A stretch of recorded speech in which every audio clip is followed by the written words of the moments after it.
존경하는 포항시민 여러분, 더불어민주당 연일 대송 상대 지역구 최광열 의원입니다. 본 의원에게 5분 자유발언의 기회를 주신 존경하는 백인규 의장님, 김일만 부의장님과 선배 동료 의원 여러분께 감사드립니다. 아울러 2차 전지 특화단지 선정을 위해 신병 치료임에도 불구하고 불철주야 노력하고 계시는 이강덕 시장님 외 2천여 공직자 여러분께도 감사를 드립니다. 오늘 본 의원은 정부의 지역사랑 상품권 연매출 30억 원 이상 가맹점 제한 지침에 대한 포항시의 대책 마련을 촉구하고자 이 자리에 섰습니다.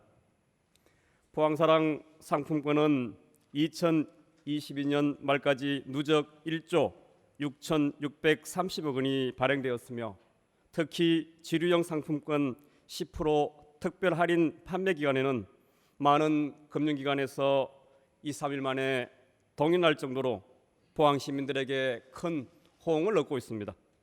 많은 시민들이 상품권을 이용하여 지역 내 소비 활동을 함으로써 지역 경제 활성화에도 큰 도움이 되고 있습니다. 특히 인구도 부족하고 각종 사회 편의시설마저 부족한 농어촌 지역에서는 지역 농축협 직영 매장을 이용하여 일상 생활용품뿐만 아니라 비료, 농약, 면세 등과 같은 영농 자재를 구매하기 위해 상품권을 매우 유용하게 이용하고 있습니다. 지난 2월 정부는 소상공인 지원 및 지역경제 활성화 효과 제고를 위해 가맹점 등록 기준을 연 매출액 30억 원 이하로 제한하는 내용의 2023년 지역사랑 상품권 발행 지원 사업 종합 지침을 지자체에 통보했습니다. 지역사랑 상품권 법에 따라 가맹점으로 포함됐던 중소기업들이 지침을 통해 가맹점 등록이 취소될 예정입니다. 포항시의 경우 포항사랑 상품권 가맹점 중 연 매출액 30억 원을 초과하는 가맹점은 348개소로 전체 가맹점 수의 1.6% 정도지만 이곳에서 사용되는 포항사랑 상품권은 전체 매출액의 27.3%로 상당히 큰 비중을 차지하고 있습니다. 연 매출액 30억 원을 초과하는 가맹점의 주요 업종은 주유소, 병의원, 슈퍼마켓, 농축협 직영 매장, 농축, 숙산도 소매업 등으로 시민 생활과 밀접한 업종과 농어촌 지역의 주요 소비처들입니다. 이들 가맹점에서의 상품권 사용을 제한하게 된다면 시민들의 큰 불편과 혼란이 발생할 것으로 예상됩니다. 농어촌 지역은 지역사랑 상품권을 사용할 수 있는 선택의 폭이 좁습니다. 이러한 상황에서 하나로 마트 등 농축협에서 운영하는 사업장에서조차 상품권을 사용할 수 없게 된다면 주민들의 불편이 가중될 것입니다.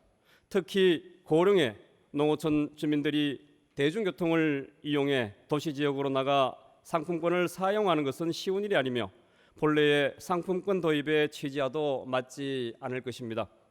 또한 지역사랑 상품권의 주요 사용처가 제한되면 상품권 사용률이 낮아져 지역 내 소비가 위축될 우려가 있으며 오히려 인근 지역 대규모 점포의 소비를 조장해 지역자금 역외 유출 방지라는 지역사랑 상품권 사업의 취지를 살릴 수 없게 될 것입니다.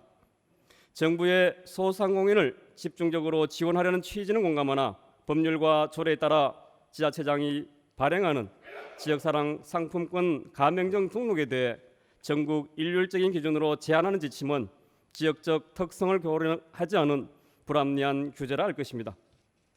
이러한 상황에서 포항시의 선제적인 대응이 필요하다고 본 의원은 생각합니다. 포항사랑 상품권의 가맹점을 제한하는 행안부의 지침을 시민들에게 널리 알리고 대책을 마련해야 될 시기입니다. 행안부의 지침을 끝까지 준수하지 않는다면 정부 보조금의 일부 또는 전부를 지원받기 어렵게 되는 경우에 대한 대비책을 마련해야 됩니다.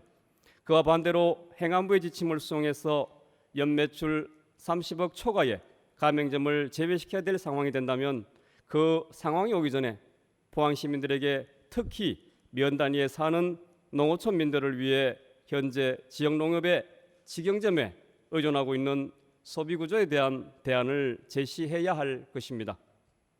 지역사랑 상품권법 제1조 목적 조항에서는 지역사랑 상품권의 발행을 통해 건전한 유통기술을 확립하고 지역 공동체 강화 및 지역경제 강화를 목적으로 한다고 명시되어 있습니다. 포항시에서도 법의 목적에 맞는 상품권 운영을 반드시 이행해야 할 것입니다. 지금까지 경청해 주신 모든 분들께 감사드립니다. 감사합니다.